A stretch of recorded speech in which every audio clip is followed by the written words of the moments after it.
Ok, je vais vite m'expliquer là-dessus parce que sinon il n'y a pas que l'ambiance que je vais péter. Déjà, bonjour à vous, et pour les chanceux, voire les chanceuses d'entre vous, joyeuse Saint-Valentin, et pour les célibataires, ce soir on évite Love Actually, on est d'accord?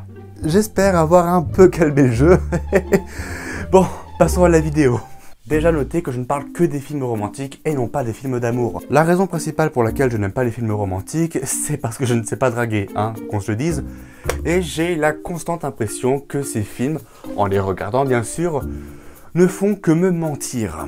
Excusez-moi, mais les histoires des films romantiques sont tellement débiles. Le coup de la rencontre imprévue, du premier coup de foudre réciproque ou pas encore, des coïncidences débiles entre les protagonistes, de la drague timide, et enfin de la seule embrouille de merde. Merci, mais bon, c'est vu et revu. Et bien sûr, je sais ce que vous allez me dire, mais enfin Lucas, ça ne concerne pas que les films romantiques, le coup de la formule bateau. Ce à quoi je vous répondrai que oui, vous avez totalement raison. C'est vrai que par exemple les westerns ont le même type de formule, au même titre que bien d'autres genres de films. On pourrait même dire qu'au fond, tous les films de fiction ont la même formule si on regarde de près le cycle du héros. Et pourtant, j'ai du mal avec les films romantiques, à part 2 ou 3 qui sont vraiment très bons. Ce qui me pose aussi pas mal de soucis avec ce genre de film, c'est que malgré une forme qui impose beaucoup de contraintes, disons-le, rares sont ceux qui osent sortir de la norme.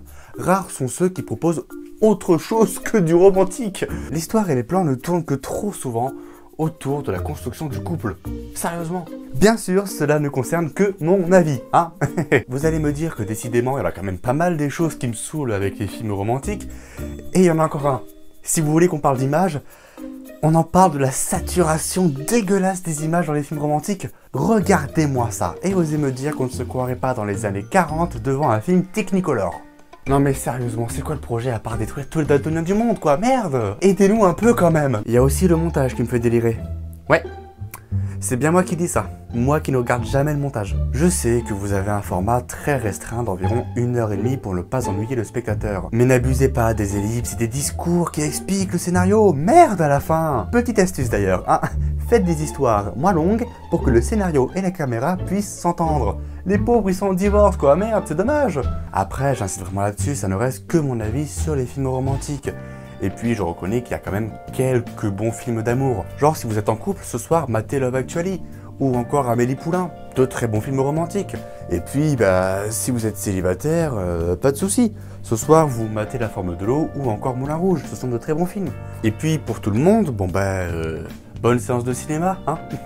Bon, je sais que ce sera très compliqué pour vous, mais n'hésitez pas à me draguer en commentaire ou alors à me friendzoner, y a pas de souci. Et envoyez-moi du love en vous abonnant à cette chaîne. Bonne séance de cinéma à vous. Salut!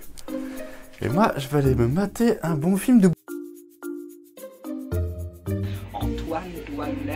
Antoine Douanel, Antoine Douanel, Antoine Douanel, Antoine Douanel, Antoine Douanel, Antoine Douanel, Antoine Douanel, Antoine Douanel, Antoine Douanel, Antoine Douanel, Antoine Douanel, Antoine Douanel, Antoine Douanel, Antoine Douanel, Antoine Douanel, Antoine Douanel.